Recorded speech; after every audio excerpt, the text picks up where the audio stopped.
All right, let's talk about what happened today in London and what's coming up this weekend. Big weekend. It's going to be a huge weekend starting tomorrow. Thank you, Hudson. After a disappointing start to these Olympics, Victoria's Ryan Cochrane is back on form. Cochrane breezed through the qualifying heats in his signature event, the 1500-meter free, and is now in position for a podium finish. Cochrane's time was the third fastest on the day, behind world champs Sun Yang of China and Usama Malouli of Tunisia. Cochrane won a silver behind Sun Yang at the Worlds this year, so it may come down to a showdown between the two.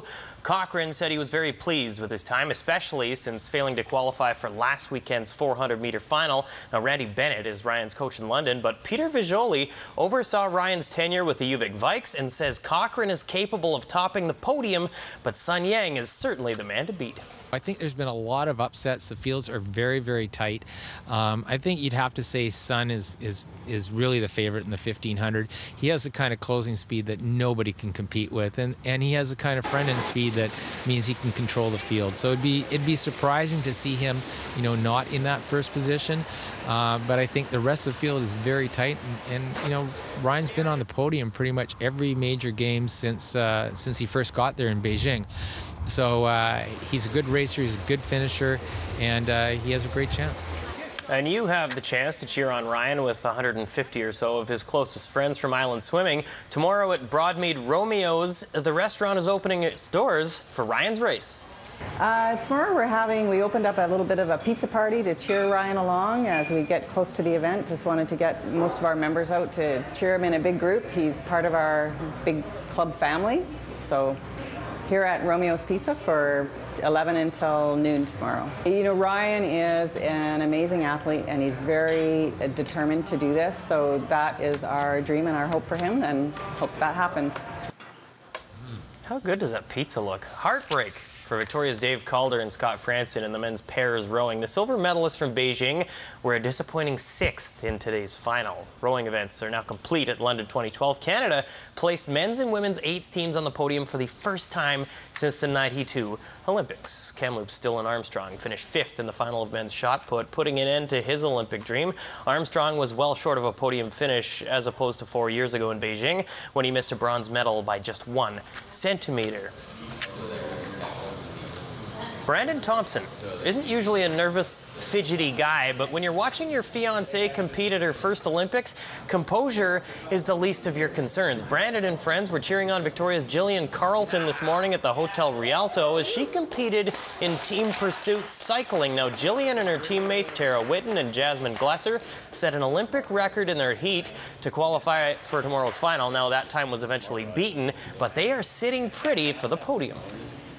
I mean, they rode really well, so thrilled for them right now. And there's a fair bit of stress relief, I'm sure, right now. Their work is done for the day, and now cool off and get ready and watch the rest of the competition. But the shaking has stopped a little bit here, and I imagine they have too. And we'll get ready for tomorrow, and feeling pretty good, very confident. That must be pretty great feeling from their end, and it sure is around here. I mean, it's nice to be stressed out if you're with your friends and family and you're all cheering for the right things, right? Gillian goes for gold tomorrow morning at 9:56.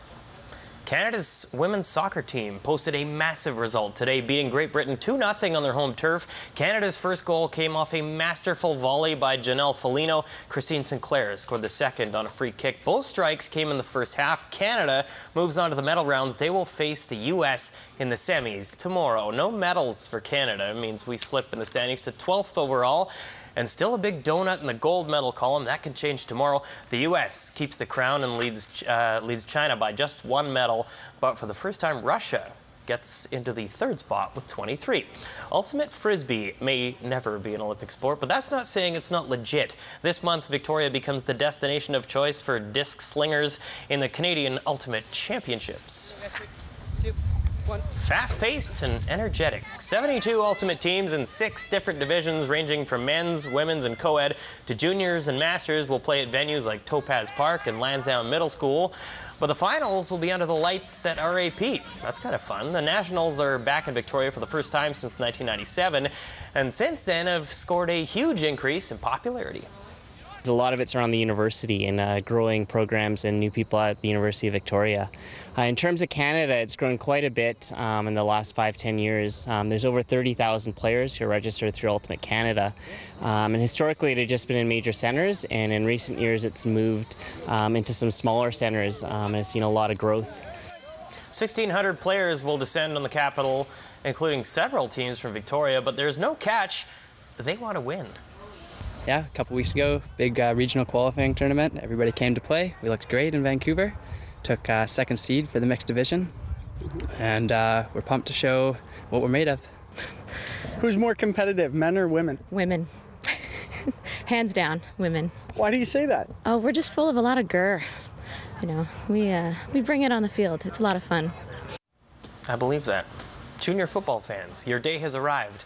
Almost. Saturday marks the BCFC season opener for the West Shore Rebels and the VI Raiders. 1, 2, 3, fight! The Rebels will host and are still looking for an elusive first win against their Mid-Island rivals, but that will be tough against VI's veteran QB Jordan Yance, fresh off the year where he rewrote the BCFC record book and impressed the BC Lions at training camp. The Rebels, though, are not wilting under the challenge. I think it's a good thing. Big test early on, see what we're made of, and vice versa. Game plan is just to play, good, sound football, good ball control offense, good stingy defense, solid special teams, and just don't give up big plays, go make some ourselves, and win the football game.